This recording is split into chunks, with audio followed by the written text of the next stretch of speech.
Hello there everyone, this is Sue from More Creating by Sue, and today I'm going to show you how to add fonts or text to your stickers so that you can create stickers with text on them. So the first thing I want to do is make sure that I'm in my template that I'm creating, and I'm going to add two words to these two stickers. I'm going to do a to-do sticker and a notes sticker. To do that, I'm going to go to the left side and I'm going to open my text button. That's going to give me, my mouse pointer will look like an uppercase I. So I'm going to click on my screen, which gives me a cursor so that I can start typing.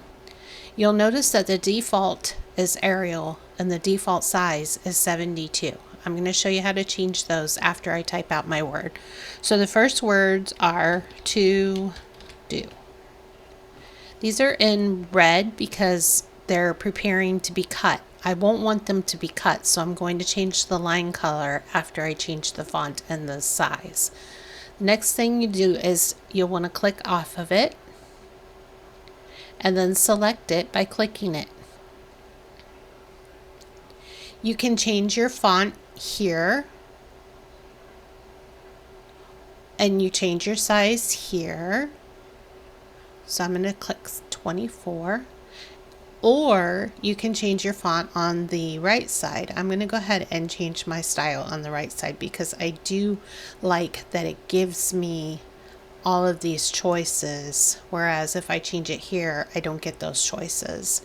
So a couple of ways you can change your text style. You can click in this box and you can start typing the name of your text. If you don't know the name of your text, you can scroll through and you can find the text that you want to use. You'll notice I have a lot of different text. I'll show you in another video how you can get your own different font styles and upload them to Silhouette Studio. I'm going to just choose one. It doesn't matter which one you choose. You're going to change it anyway. Trust me. I change mine all the time. So I'm going to try Mini Garden. And you'll notice over here it's changed it to Mini Garden. Now, before I go any further, I do want to go ahead and change the color so that I can actually see what it's going to look like, because it's a little hard for me to tell when it's outlined in red. So I'm going to do my fill color and I'm just going to go with black. I'm going to change my line color and I'm going to match that. So now you can see this is what my font will look like. You can even take your font or your words and you can drag them over to the box so that you can see what it'll look like on the box. To do that, click on it and drag it over. If you want this perfectly centered in your box, go ahead and hold down Shift, click the box, open your Transform panel button, and click on your center button. And it'll put it perfectly in the center. You'll probably also do this a couple of times because as you change your font to find one that you like, you'll want to recenter it. So now I clicked off of it. I'm going to click back on just the font or text.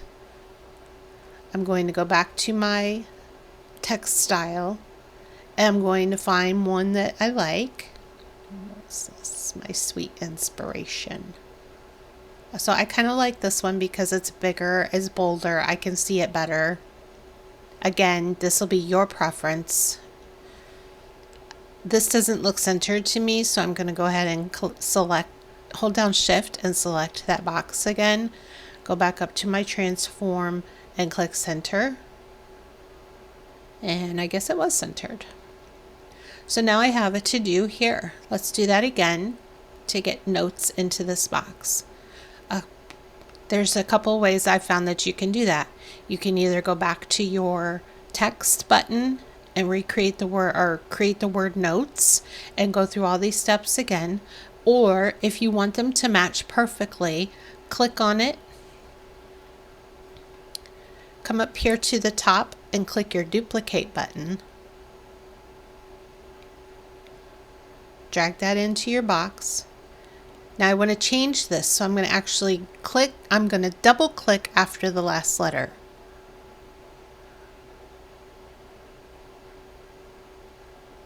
Then I can backspace to delete what's there and type in my word.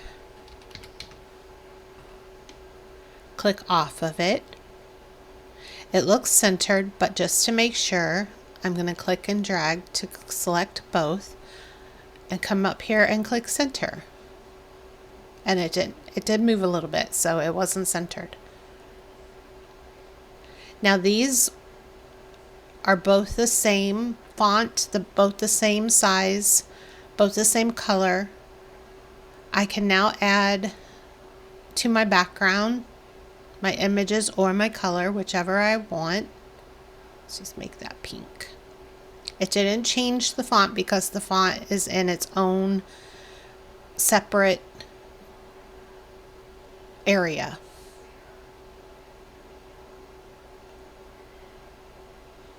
Now if you do want to change the color of those, you just click on it and you can change the color here or here. If you change the color here,